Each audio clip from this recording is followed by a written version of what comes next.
ভাই আপনারা বিচার করেন, যা যা প্রয়োজনীয় তাই করেন, কিন্তু এমন কিছু করেন না যা নাকি সময়ের ব্যবধানে আরেকবার প্রশ্নের মুখে পড়ে।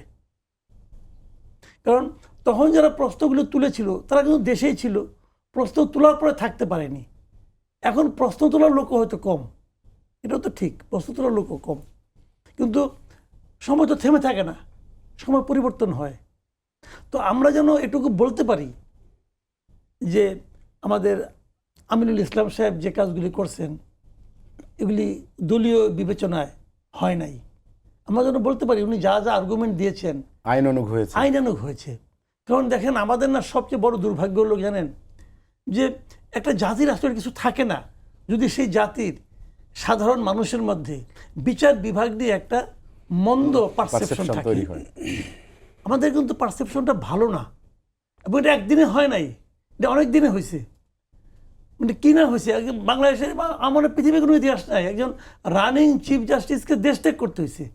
এটা পৃথিবীর ইতিহাসের দ্বিতীয়টা আছে কিনা আমার সন্দেহ হয়েছে। তো আবার সেটা নিয়ে আমরা দম্ভক্তিও শুনেছি যে একজন চিফ জাস্টিসকে নামিয়ে দিয়েছিলাম, এবং নামিয়ে দেওয়ার ঘটনা নিয়ে এটা নিয়ে রিট হয়েছে।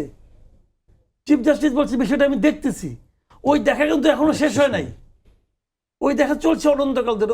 ওটা তো আছে এখনো, ওটা তো মৃত হয় নাই, ওটা তো বাতিল হয়ে যায় নাই। তো ওইটা কি হইল? তো এখন বলবেন উনি নাই, না থাক, এই ধরনের কথা বলাটা যে অন্যায়, যদি বলা উচিত তাহলে তবে কিছু থাকে না। এবং ওনারা কিন্তু ওইটাই করছিল, কিছু থাকে না মতো বানাই দিয়েছিল।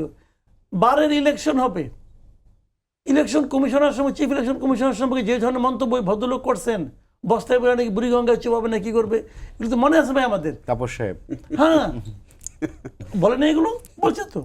তো মানে কি পুরা বিচার বিভাগের ওনারা তো বলে এক ধরনের আনন্দ পাইছেন, এক ধরনের বিকৃত উল্লাস ওনারা অনুভব করছেন, কিন্তু সাধারণ মাস পিপলের মধ্যে কি পারসেপশনটা তৈরি হয়েছে বিচার বিভাগ নিয়ে, এগুলো কিন্তু ওনাদেরই ঠিক করতে হবে। এটা কিন্তু আমরা ঠিক করতে পারবো না ভাই, ওনাদের।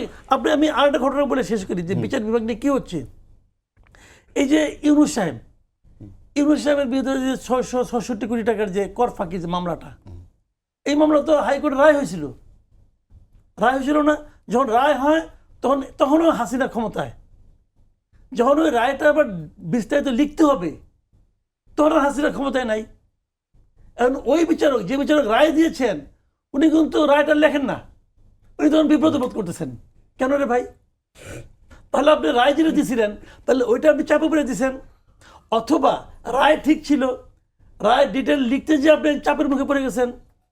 তাহলে দুইটার চাপের কোনোটাই তো প্রত্যাশিত না, এবং দুইটার চাপের কোনোটার কাছে তো আপনার নতজানু হওয়ার কথা না, তবে করলেন কেন? এবং এইটা করার মাধ্যমে উনি হয়তো এখন নাই, কিন্তু যতদিন তারপরে তো উনি কিছুদিন ছিলেন। তো এই যে কাজটা আপনারা করলেন, এটা করার মাধ্যমে কি হয়, আপনার কি ক্ষতি হয়েছে এটা বাদ দেন, কিন্তু বিচার বিভাগকে কিন্তু আপনার কোথায় নামায় নিয়ে গেছেন। তো আমি এই কথাটাই বলবো, আমি আজকে আশেপাশে পাইছি, হাতের কাছে স্পর্শের দূরত্বে পাইছি। হ্যাঁ, ওনাকে স্বনির্বন্ধ অনুরোধ যে বিচার বিভাগকে ওই সম্মানের জায়গায় ওঠানোর দায়িত্ব কিন্তু আপনাদের হাতে ভাই।